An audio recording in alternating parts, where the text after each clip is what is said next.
series of prints. It's called the Four Seasons. I'm really interested in colour and how colour works in sequences, really, and how certain colours operate, how they sit and react against each other.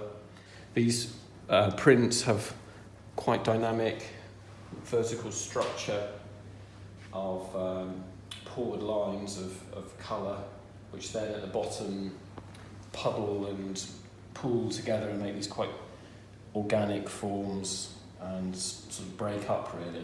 And that creates an interesting tension between something very structured and then an aspect of the work which is much more loose and fluid and free.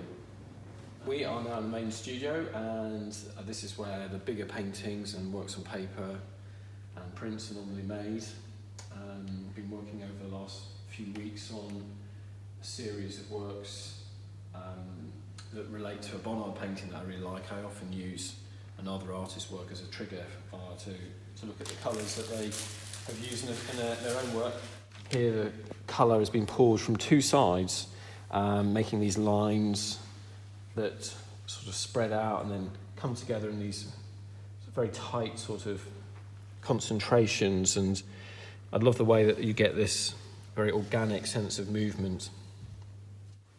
Very interested in how you can put paint together in different combinations, and these works are almost like splinters, they're almost like a kind of, I suppose, the pictorial equivalent of a firework display. You know, I really think of them as looking a bit like firework displays, and the titles actually relate to that. The titles come from a firework glossary. They call things like Red Rain, and they somehow have that sense of the firework with the splinters of colour.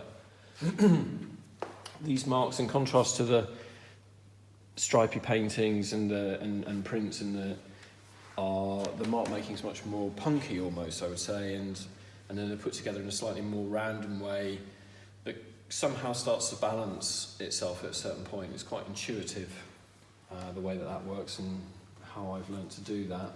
Here at the bottom you can see there's all sorts of splashes, and it gives a clues to the way that the piece has been made.